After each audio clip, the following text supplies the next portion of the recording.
Okay. All right, take 3. Welcome to UpwardBound, the channel where we talk about topics relevant to young professionals and people in their 20s.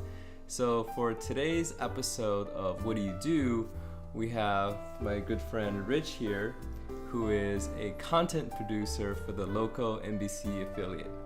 Welcome. Thank you. So we actually have a few amazing awards, so maybe we can show the audience a little bit about what we have here.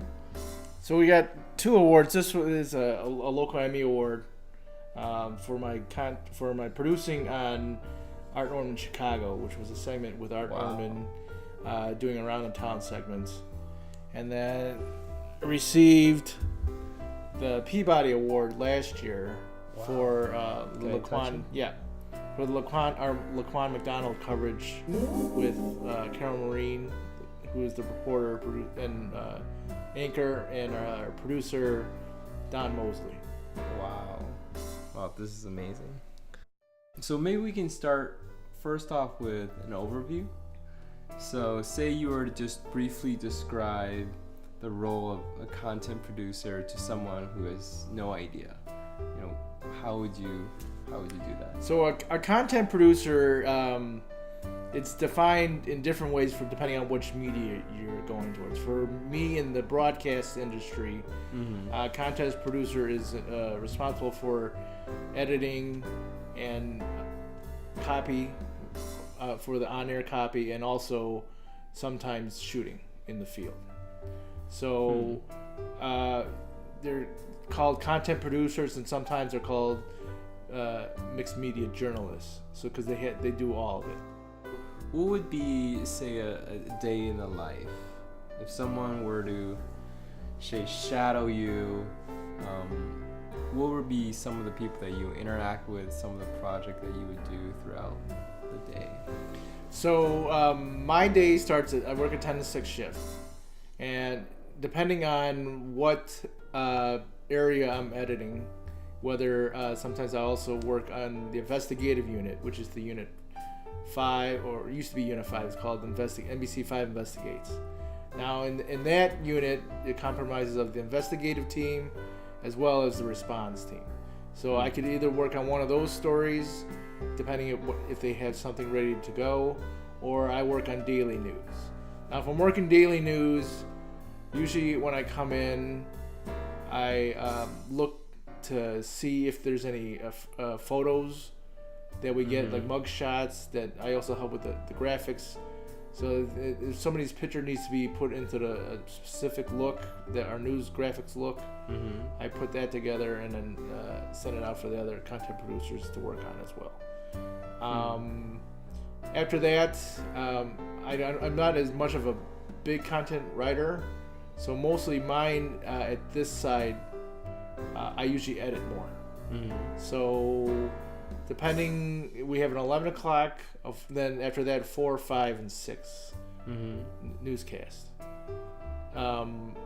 Usually depending on around 4 o'clock, around 2 o'clock or so, if there's a package, I'm assigned to a package with a reporter, they come, they tell me what assets I need to get together for this story.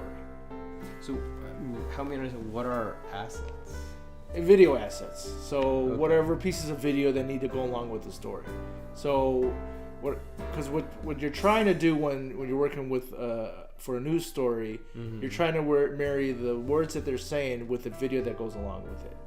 So sometimes they're talking about an event that happened in the past, then you have to find that file footage, or something that they're talking about that you didn't shoot but somebody else shot within the network, and you have to find that footage. Okay, so it sounds like you do have to work or coordinate pretty well with both the infield team as well as some of the news team on the... So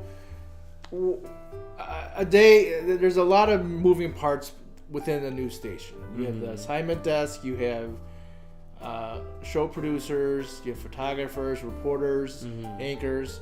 So the way it starts, usually the assignment desk, either they get you get a tip on a story, or they hear a story come over to scanner, the police scanners, or they're reading about other stories.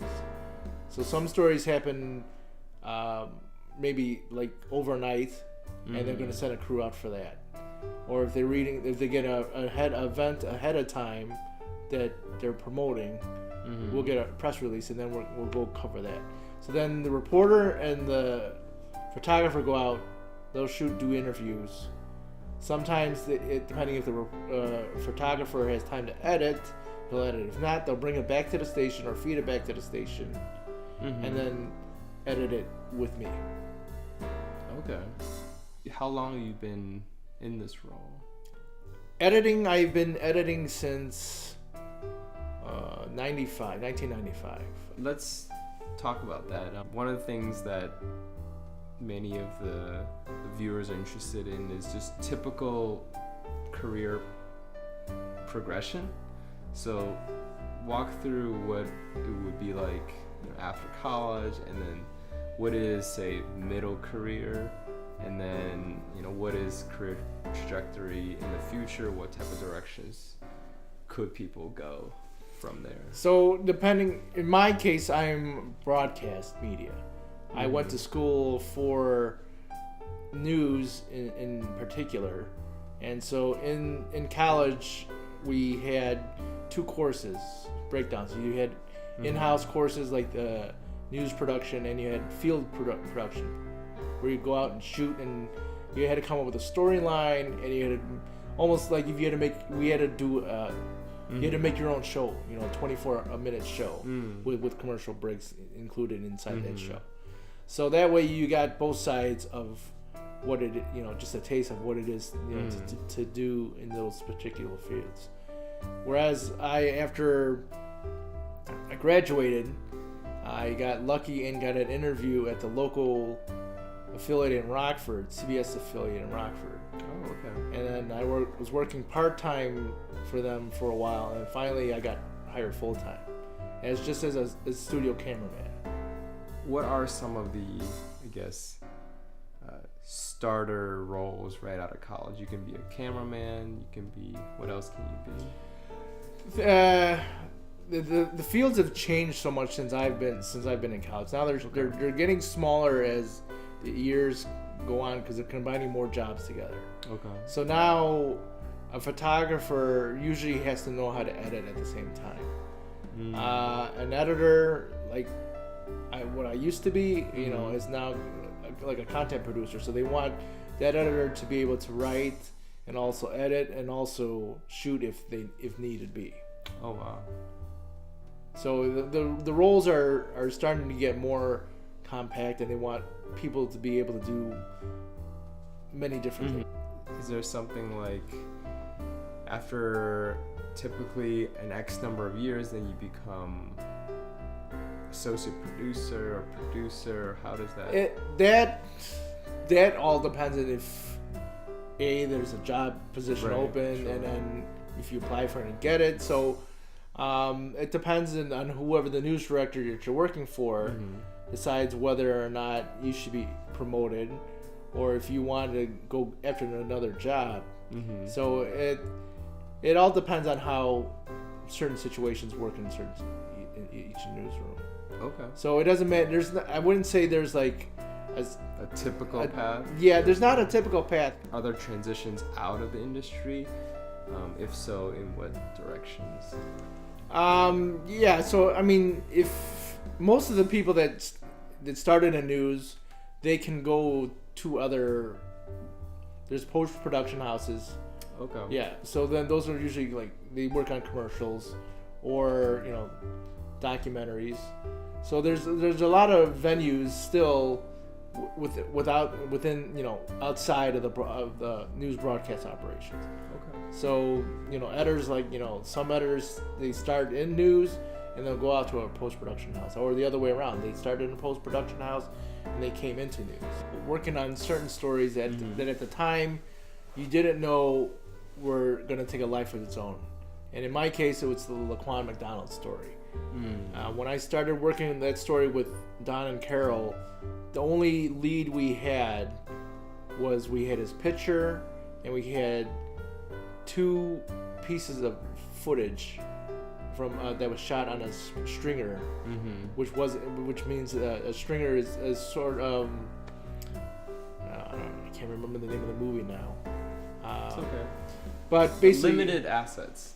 Yeah. So we had 2 pieces of video. One of them just showed the aftermath, which was just a lot of cops around and the scene. And there was 2 interviews. One interview from an eyewitness, and then the fraternity FOP spokesman at the time. And when he gave his report of what the police officer said happened. And then after they decided, they wanted to get all the information from the police and what they had, there was more information that they weren't giving to everybody. And then finally, all that information came out, and then you found out what the police did wrong. Yeah, I mean, that's a great point. I think for local stories, in the first place, you do feel closer to them because they're in your neighborhood. But then in instances like this, the local story becomes a national story.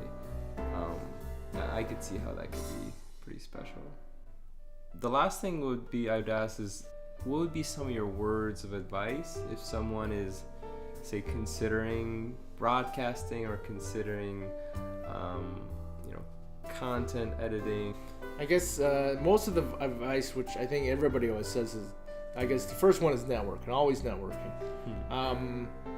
For me, what helped was that first job I got lucky on. But then what happened there is when the job opening came up, I told a friend of mine I went to college with that there was a job opening, and I didn't even know he was. I ran into him one night at college, and he said he was looking for something. I'm like, there's a job at the station I'm working at. He said, perfect. Anything else? Any other input? I guess the next thing would be to always be able to take critiques. I mean, I think getting judged and valued either by your boss or by a coworker on how your work looks, it only helps you in order to improve your skill level. Anything else?